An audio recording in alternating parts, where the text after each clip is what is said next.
Yo, what's going on YouTube? Welcome to the Rideshare channel. I know it's been a while since I posted a video, but nevertheless, I'm back, I got a little bit more information to give you guys. I got a little bit of more information to give you guys until this channel is like complete, because there's only so much you could really talk about in the rideshare industry or game or economy or whatever you want to call it, as far as like the rideshare platforms go, like DoorDash and Lyft and Uber, all this stuff. But we're gonna make the most out of it on this channel. But anyways, this isn't really what a lot of people are talking about in the first place. Everyone's just saying it's slow on Uber because there's too many drivers out there. But let's really get into detail about that. What does that really mean? So let's talk about slow weeks versus busy weeks versus the best time of year to drive versus the best places to do pickups. Let's throw that in there too. Let's move on. So the first of the month, when I was doing Uber full time, because now I'm just busy doing a whole bunch of other platforms too. But I'm still Uber driving. I'm still around. Just because I haven't posted a video doesn't mean that I haven't been making money. This is last weekend. Anyways, besides that, I just wanted to show you guys I am still in the game. I'm still driving. But the first of the month is when people pay rent. And I notice in a lot of these Facebook groups for Uber and Lyft and these various markets, everyone says it's slow, but when I see those posts, it's always around like the first week of the month or the last week of the month. That's going into the first when people pay rent, when rent is due. Especially here in the Bay Area, it's really expensive here. People tend to budget and not go out as much, not take Ubers to clubs and bars and whatever as much when rent is due versus the middle of the month. You know what I'm saying? So the middle of the month is really when you're going to get a lot of business if you're in like a major city like San Francisco or LA or whatever, wherever you are, Austin, Texas, wherever. That's not always true. I've had some great weeks around the first of the month, but especially when summer hits, and a lot of the college kids leave out of here from like UCSF and UC Berkeley. The first of the month, people tend to budget on the first of the month. Anyways, and Berkeley, let's talk about UC Berkeley. That's a big one. If you don't know, if you're a Bay Area Uber driver and you come here from other places like Fresno, Sacramento, Modesto, Stockton, wherever it is you come from, and you're not from here, you come here to work for Uber during the week. Berkeley is a really good market. It's a really busy market, and you could get unicorns out of there. You could run Uber Eats all day in Berkeley and just be busy around that area. But during the summer break and the winter break, Berkeley tends to die down. It does. It's really busy, don't get me wrong. You can still make a lot of money in Berkeley, but compared to the school year when UC Berkeley is in session and all the students are there, you notice the decrease in business in Berkeley. So keep that in mind. Around winter and summer break, and even sometimes spring break, Berkeley can become slower than usual because Berkeley can sometimes be better than San Francisco, because San Francisco tends to get flooded with a lot of drivers because it has that reputation of just, Uber and Lyft. This is the best place for you to drive in San Francisco.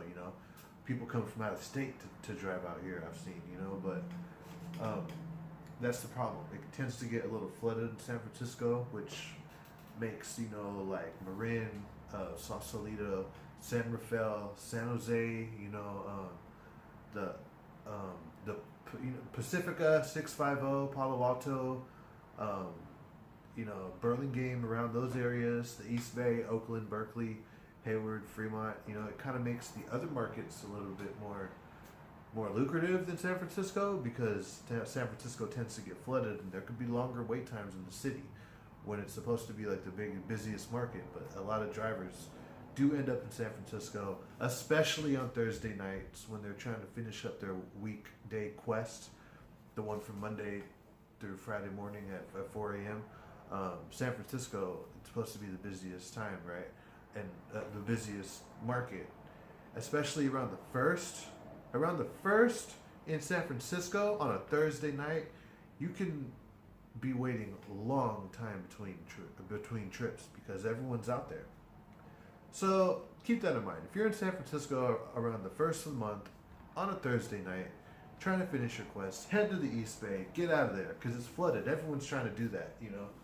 And the Oakland airport can be an easier place to wait for pickups versus SFO. You know, they changed the pickup location at SFO. It's not that lot on San Bruno Avenue no more. It's in a parking garage, I think, or something like that. And I don't know, the cops, they tend to be dicks over there about stuff. Oakland, it's a slower paced airport, but you still get a lot of business out of there. And the best thing about the Oakland airport is you don't have to be in a specific place on Uber to get these pickups. On Lyft, I'm not too sure, but on Uber, say you're in the second island in Alameda from doing a drop off, you can already be in queue after doing that drop off.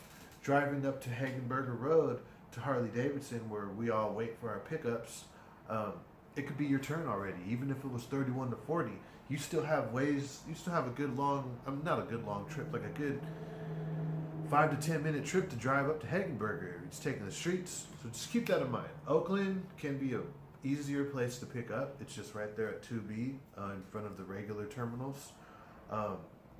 There's no upstairs, downstairs. It's just a straight shot in and out, you know, and you get a lot of unicorns out of there. And what I will say about AT&T Park versus Oracle is, like I said, especially on events, because people, this is another thing that I have on the list.